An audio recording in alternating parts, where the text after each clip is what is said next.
कोई व्यक्ति आखिर कितना क्रूर हो सकता है? आज जो कहानी हम आपको बताने जा रहे हैं वो क्रूरता और वहशीपन की सारी हदों को पार कर देता है। आज की क्राइम की कहानी कमजोर दिल वालों के लिए बिल्कुल नहीं है। इसे सुनकर आपका दिल दहल जाएगा। क्राइम ही कुछ ऐसा है जिसके बारे में जो भी सुनता है उसके हाथ पांव फूल जाते हैं, ये सोचकर कि क्या कोई इंसान इतना बड़ा दरिंदा भी हो सकता है। वो बॉलीवुड में कहते हैं ना कि माँ बोलती है कि सो जा वरना गब्बर आ जाएगा। कि यहाँ से 50-50 कोस दूर गांव जब बच्चा रात को रोता है तो माँ कहती है बेटे सो जा, नहीं तो गब्बर सिंह आ जाएगा। भारत से हजारों मील दूर रशिया में कुछ ऐसा ही हुआ था, जहां इस क्राइम की कहानी बाहर आने के बाद लोग सकते में आ गए थे। कहानी की शुरुआत होती है 1992 में रशिया के शहर नोवोचेबोक्सार्स्क से। रूस की राजधानी मॉस्को से करीब 800 किलोमीटर पूर्व में वोल्गा नदी के किनारे बसा ये शहर वैसे तो काफी शांत और प्राकृतिक सुंदरता से भरपूर है, लेकिन 1997 में इसी शांत शहर में एक अत्यंत दिल दहला देने वाली घटना सामने आई। इसी साल की एक रात को व्लादिमीर निकोलाएविच निकोलाएव नाम का एक व्यक्ति अपने दोस्तों के साथ पार्टी करके देर रात अपने घर वापस जा रहा होता है। जब वो अपने घर के पास पहुंचता है तो उसे अपनी बिल्डिंग के दरवाजे पर एक आदमी मिलता है। पास आने पर वो व्यक्ति निकोलाएव से अपनी सिगरेट जलाने के लिए माचिस मांगता है। नशे में धुत निकोलाएव उसे जेब से माचिस निकालकर दे देता है। सिगरेट जलाने के तुरंत बाद दोनों अपने अपने नशे में धुत एक दूसरे से कुछ बातें करने लगते हैं, लेकिन जल्द ही ये बातचीत एक झगड़े में तब्दील हो जाती है। दोनों किसी कारणवश एक दूसरे पे जोर जोर से चिल्लाने लगते हैं। दूसरा आदमी निकोलाएव पर चीखते हुए अपने हाथों से वार कर देता है। ये देखकर नशे में धुत निकोलाएव का गुस्सा 7वें आसमान पे पहुंच जाता है और वो उस आदमी को इतना मारता है कि उसकी मौत हो जाती है। उस आदमी को मरा हुआ देखकर निकोलाएव का नशा थोड़ा घटता है और अपने किए को देखकर उसके होश उड़ जाते हैं। वो जल्दी से अपने आसपास नजर दौड़ाते हुए ये देखने की कोशिश करता है कि कहीं उसे किसी ने देखा तो नहीं, पर रात काफी होने की वजह से वहां कोई नहीं होता जो निकोलाएव को ये हत्या करते हुए देख सके। इसका फायदा उठाकर वो शव को अपनी पीठ पर लादकर अपनी बिल्डिंग के अंदर ले जाता है। उसके बाद उसे सीढ़ियों से घसीटते हुए ऊपर अपने कमरे के बाथरूम में जाकर पटक देता है। यहाँ से शुरुआत होती है एक ऐसी कहानी की जिसे सुनकर आपकी रूह कांप उठेगी। उस व्यक्ति को अपने घर लाने का निकोलाएव का मकसद था उसके मृत शरीर के कई टुकड़े करना, जिससे उस लाश को ठिकाने लगाने में आसानी होती। यही सोचकर उसने उस व्यक्ति के शरीर से कपड़े उतारे और अपने पास रखी एक आरी से उसके शरीर के टुकड़े टुकड़े करने लगा। एक एक करके बड़ी ही बेरहमी से उसने उस मरे हुए शरीर में हाथ, पैर और धड़ को अलग अलग कर दिया। इतनी बेरहमी के बाद निकोलाएव का लाश को ठिकाने लगाने का मकसद पूरा हो जाना चाहिए था, लेकिन अफसोस वो सिर्फ यहीं तक नहीं रुका। लाश को काटते हुए एक पल ऐसा आया जब इसके मन में और भी ज्यादा हैवानियत जाग उठी। जब वह उस शरीर के टुकड़े कर रहा था तभी उसकी नजर उस व्यक्ति की जांघों पर पड़ी। वहां उसके दिमाग में एक ऐसा विचार आया जिसके बारे में क्रूर से क्रूर व्यक्ति भी शायद नहीं सोच सकता। उसने उस मृत शरीर के जांघों को काटकर उसे उबालना शुरू कर दिया। जब वो मांस उबल गया तो इस हैवान ने उसे खाना शुरू किया। आप ही सोचिए, क्या इसे दरिंदगी के अलावा कुछ और कह सकते हैं? ये काम तो कोई नरभक्षी ही कर सकता है। ताज्जुब की बात यह है कि इसके पहले कभी भी निकोलाएव के मन में नरभक्षी बनने का ख्याल तक नहीं आया था, लेकिन वो कहते हैं ना कि किसी किसी पल में इंसान शैतान बन जाता है। लाश को काटते वक्त निकोलाएव कुछ वैसा ही बन गया। आपको जान के बेहद पीड़ा होगी कि इस इंसान रूपी राक्षस को जब उबाले हुए मांस का स्वाद पसंद नहीं आया तब इसने बड़ी तसल्ली से उस मांस को तवे पर भूनने की तैयारी शुरू कर दी।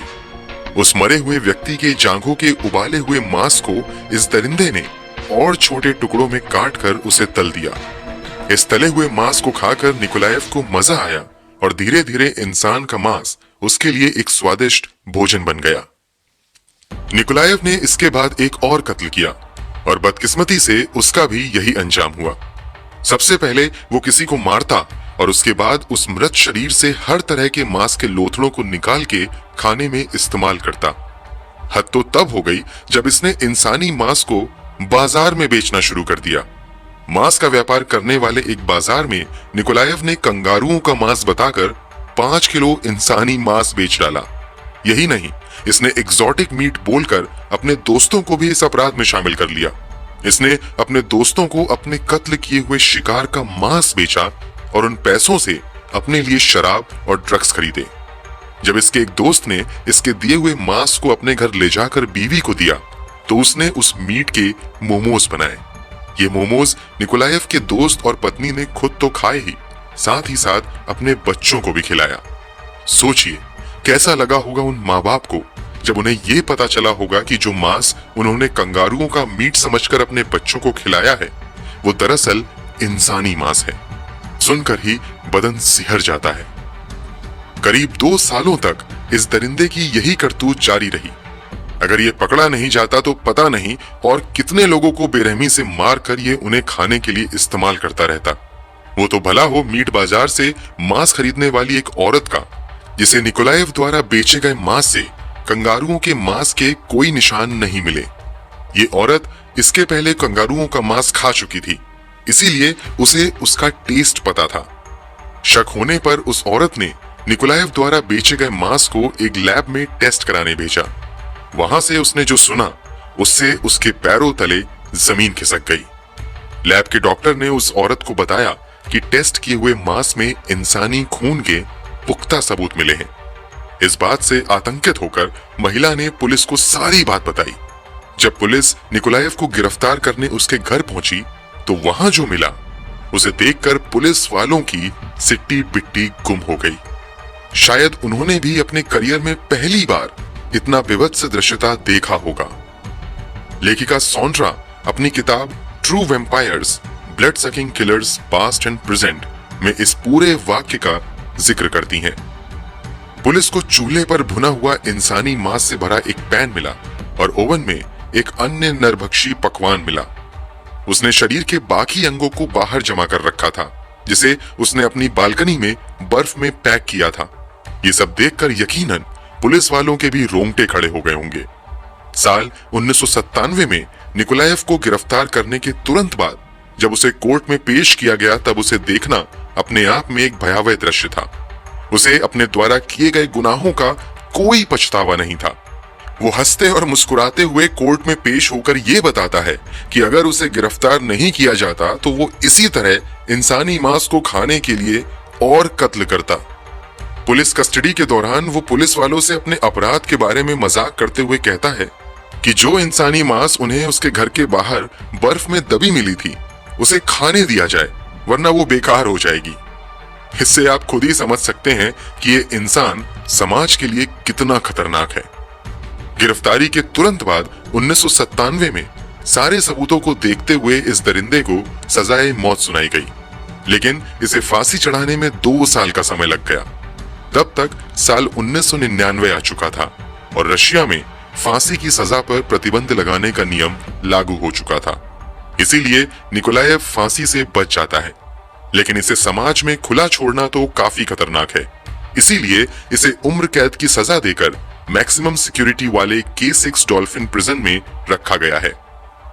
कजाकिस्तान से लगे रूसी बॉर्डर पर बनी ये जेल अपने आप में काफी कुख्यात है। जेल के नियम काफी कड़े हैं और कैदियों को घूमने फिरने की भी आजादी नहीं दी जाती है। दिन के समय में किसी भी कैदी को अपने बिस्तर पर बैठने या लेटने की सख्त मनाही है। जब भी इन्हें इनके छोटे से सेल से बाहर निकाला जाता है, इनके मुंह काले कपड़े से ढक दिए जाते हैं। हर 15 मिनट पर जेल के गार्ड पूरे सेल में पहरा देते हैं ताकि सारे कैदी नियमों का अक्षरशः पालन करें। कहा जाता है कि इस जेल से पीछा छुड़वाने का एक ही तरीका है, मौत। उसके बिना यहां से निकल पाना नामुमकिन है। जेल के नियम सचमुच काफी कड़े हैं और हो भी क्यों ना, निकोलायव जैसे खूंखार और दरिंदगी के हदों को पार कर चुके करीब 700 सीरियल किलर्स और टेररिस्ट्स यहां बंद हैं। निकोलायव द्वारा मारे गए लोगों के परिजनों ने निकोलायव की फांसी रुक जाने पर काफी खुशी जाहिर की थी। उनका मानना है कि मौत की सजा इस खूनी दरिंदे के लिए काफी आसान सजा होती। वो चाहते हैं कि ये वहशी जिंदगी भर के लिए जेल की सलाखों के पीछे रहे और असली में भी इसके बाहर आने की कोई संभावना नहीं दिखती है। इसे जिंदगी भर के लिए इसी जेल में सड़ना होगा। शायद ये इसके पापों की थोड़ी उचित सजा हो। अगर आप सोचेंगे कि इतना भयावह काम करने के बाद और ब्लैक डॉल्फिन जेल में जिंदगी भर के लिए सड़ने की सजा मिलने के बाद इस दरिंदे को कुछ तो अकल आई होगी, अगर आप ऐसा सोचते हैं तो आप बिल्कुल गलत सोचते हैं। इस इंसान में अपने किए का एक रत्ती भर भी पछतावा नहीं है, बल्कि अपने द्वारा किए गए खौफनाक अपराधों के बारे में ये विस्तार से और बड़े चाव से बताता है।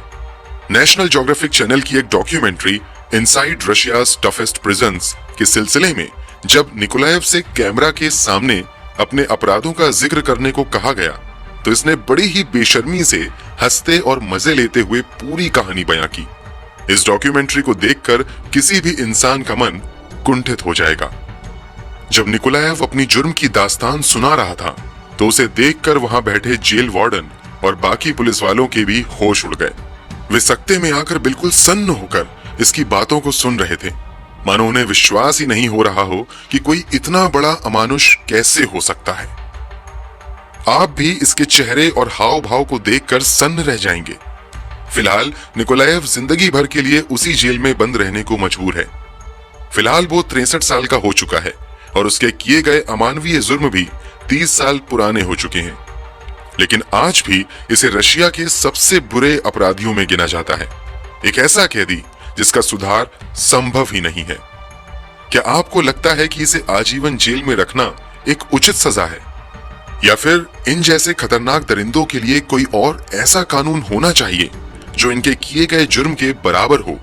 हमें कमेंट सेक्शन में जरूर बताएं। अगर आपको इस वीडियो में दी गई जानकारी पसंद आई हो तो इसे लाइक करें और हमारे चैनल को सब्सक्राइब करना ना भूलें।